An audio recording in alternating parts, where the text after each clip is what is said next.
राधे राधे दोस्तों। वह कौन सा घर है जहाँ माता लक्ष्मी रहती है। वह घर कभी भी गरीबी की चपेट में नहीं आता। स्त्री घर की लक्ष्मी होती है। शास्त्रों के अनुसार स्त्री को धन का दूसरा रूप भी मानते हैं। आइए हम जानते हैं कि रोज़ सुबह जल्दी खाना बनाने वाली स्त्रियों का घर कैसा होता है। आपको एक वीडियो के जरिए समझाएं। एक गांव था। गांव में एक रमेश नाम का व्यक्ति रहता था। रमेश बहुत ही होशियार और हुनरमंद कुंभकार था, जो कि मिट्टी से सुंदर सुंदर बर्तन, खिलौने और अन्य चीज़ें बनाता था। ये लोग देखकर हैरान रह जाते थे कि उसकी बनी हुई चीज़ों को खरीदने के लिए लोग दूर दूर से आते थे। इस प्रकार अपनी कला से वह अच्छा खासा पैसा कमा लेता था। उसने अपने लिए एक बड़ा सा घर और अन्य सुख सुविधाओं की वस्तुएं भी जुटा ली थी। लेकिन दुर्भाग्य से अपने माता पिता की मृत्यु के बाद रमेश अपने बड़े से घर में अकेले ही जीवन यापन करता था। उसकी बुआ से उसका यह अकेलापन देखा नहीं गया और उन्होंने अपने रिश्ते की एक सुंदर सी लड़की शांति से उसकी शादी करा दी। शांति सुंदर तो थी, लेकिन बहुत ही आलसी थी। किसी भी काम में उसका मन नहीं लगता था। उसे नींद बहुत प्यारी थी, जबकि रमेश को भोर में उठकर नित्य कर्म निपटाकर अपना काम शुरू करने की आदत थी। शांति सुबह देर से उठती थी और थोड़े बहुत काम किए नहीं कि फिर से सो जाती थी। आलस की मारी वह शाम तक सोई ही रहती थी और फिर जैसे तैसे आलस करते हुए ही खाना बनाती थी।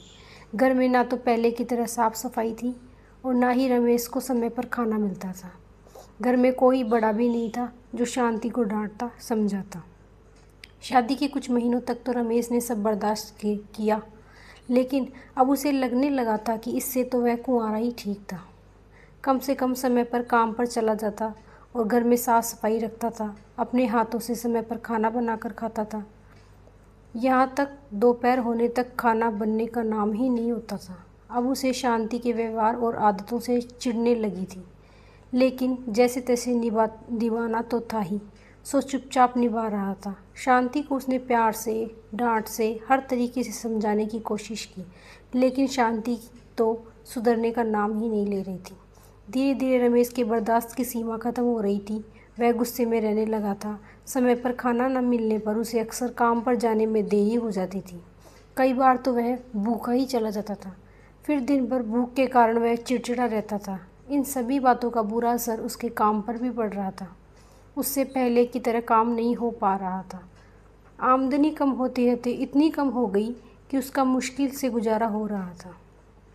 पैसों की कमी के चलते अब शांति और रमेश के रोज़ झगड़े होते थे, जिससे दोनों ही परेशान हो गए थे। रमेश की बुआ को किसी ने इस बात की खबर दी तो वह अपने भतीजे की गृहस्थी को देखने आई। रमेश के घर की हालत देखकर ही बुआ की अनुभवी आंखों ने सब भांप लिया।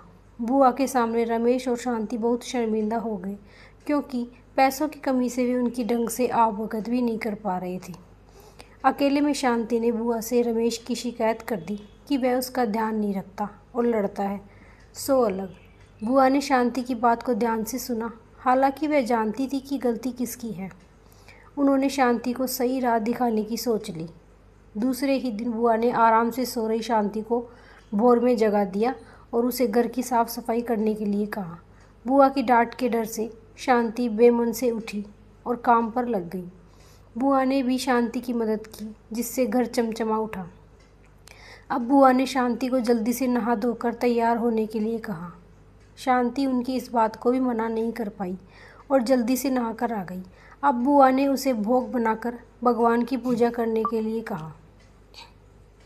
शांति ने ऐसा ही किया। उसने चमचमाते हुए घर में भोग और धूप दीप की सुगंध फैल गई तो अपने आप ही घर का वातावरण प्रसन्न हो गया।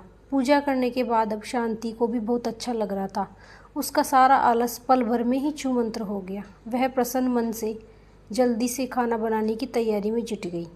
रमेश के जागने से पहले ही उसने घर में जो था उससे ही अच्छा खाना बना लिया।